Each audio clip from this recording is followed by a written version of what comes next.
Good afternoon, everyone. I'm Dr. Pierce. I wanted to jump into Professor Mill's class and talk to y'all just a little bit today about fantasy. Um, I hope you're staying warm wherever you're at. Here in Texas, we don't do cold very well, and we're bracing for this Arctic front that's coming in. So everybody's scrambling around trying to get supplies, find out if schools are open or closed. Craziness. Just stay warm wherever you're at. Um, so, fantasy. What is fantasy? Fantasy novels for children and young adults is probably one of the most favored and influential genres in literature. In my high school, fantasy novels are the number one genre that is checked out by students. Um, Fantasy stories tend to transport readers to magical places, often include mythical creatures, your dragons, your unicorns, things like that. And best of all, they explore timeless themes of adventure, heroism, self discovery. For those of you planning to be librarians, understanding this genre and helping students relate to it can help you engage your young readers and foster their imaginations and help create an inclusive, diverse library experience for them. So, what is fantasy? It's a genre that tends to transcend reality. It invites readers into these worlds where the rules of our everyday life don't typically apply or don't always apply. Um, in fantasy, anything is possible, right? Creatures like your dragons and unicorns exist. You can live in all these different magical realms. Magic itself can exist. And just ordinary everyday characters like you and me can go on these um, extraordinary quests or journeys. Um, Unlike other genres like science fiction, which has its basis in technology, fantasy relies on supernatural elements, mythical creatures, and different imagination and imaginary elements. Um, it has some common themes.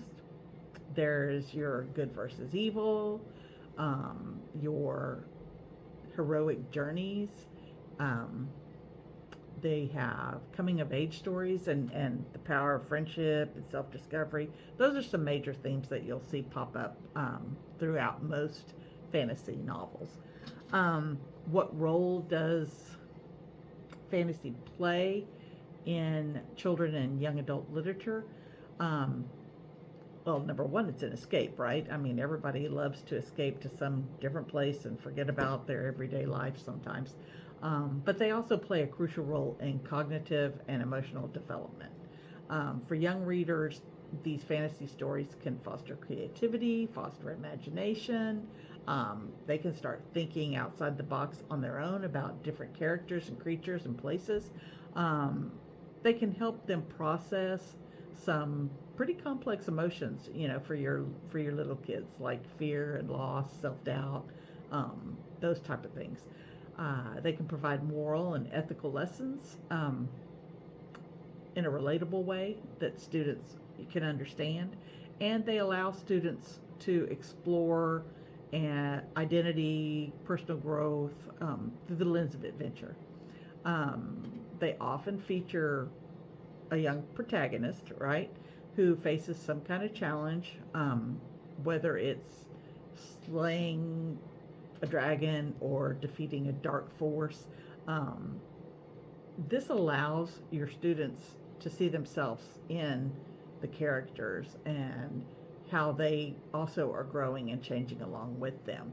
Um, I mentioned the key themes. Let's talk about the hero's journey. That's a very very common one. It's a very popular story structure in fantasy, and it typically features some ordinary person who's called to go on an adventure or to face trials or to um, be transformed. Think The Hobbit by Tolkien or Harry Potter by J.K. Rowling. Those are some really good ones. Another major theme in fantasy is coming of age journeys. Your fantasy novels follow your characters as they grow up. My perfect example that I thought of right off the bat was The Chronicles of Narnia by C.S. Lewis. That's a very good coming of age, you know, set of books. So is Percy Jackson. He he grows up, during his little journeys and adventures. Um, Finally, fantasy also introduces us to these magical realms and different worlds, whether they're kingdoms filled with magical creatures or different dimensions. Um, this not only offers a sense of escape, but it also provides very rich opportunities for exploring different cultures, ideas, perspectives. You're seeing more and more authors start to write fantasy with more diverse characters. Um, let's. What are some? Oh, I was going to talk about titles that help shape the genre and continue to captivate young minds today. And all the way back to the 50s, 40s, 50s. Of course, you have The Hobbit by J.R.R. Tolkien. Um, that journey of Bilbo Baggins, is considered one of his earliest fantasy novels. And then you got Harry Potter by J.K. Rowling. We don't need to talk a whole lot about Harry because most all of us are very familiar with Harry. Percy Jackson and the Olympians, that combines some Greek mythology and some monsters and prophecies and making mythology a little more accessible and understandable and relatable to your young readers. A Wrinkle in Time, that's an oldie, but it was a blend of fiction and fantasy. Um, Chronicles of Narnia, as I mentioned before, and Leigh Bardugo's new series that takes place in the Grishaverse. I think that's how you say it. It's a modern fantasy series aimed at YA readers that blends dark magic and political intrigue and coming of age and all that kind of stuff in, a very, very exciting world. Um, Representation in fantasy is important. You're seeing, as I mentioned earlier, more and more authors creating fantasy novels that have diverse characters in them. It's become important, and identifying different voices and identities and stuff like that. You have They're There by Tommy Orange, and The Wrath and the Dawn by Renee Padilla.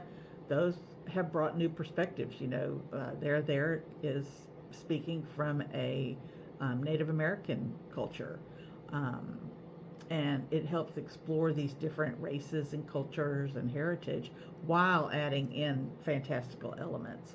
As future librarians, it's very important for your collection to reflect the diversity of the world outside your doors. You could have Aristotle and Dante Discover the Secrets of the Universe. That's a good one. Children of Blood and Bone. That's a very popular novel series that explores cultural heritage and creates a space where readers can feel like they can connect to those characters. Finally, what is your role in promoting fantasy? As librarians, you're going to play a key role in introducing young students to fantasy, and there's lots of different ways you can do that. You can create themed displays, you can create reading lists that showcase different authors. You can host fantasy book clubs where you can discuss the different themes, characters, plots, that sort of thing.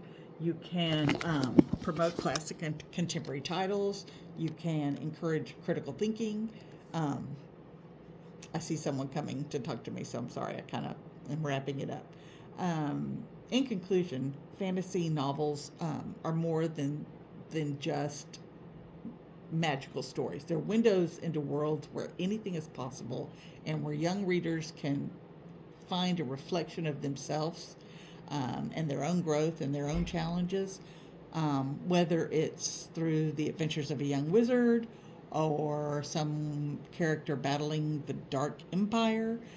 These kind of stories shape our imaginations and our understanding of our world. As librarians, you'll have the opportunity to introduce the wonders of fantasy to your students and with that, you're inspiring them to dream and to grow and to explore. Um, Thanks for listening to me ramble on about fantasy. It's like I said, it's a favorite around here, so we do spend a lot of time talking about it. Be safe wherever you are.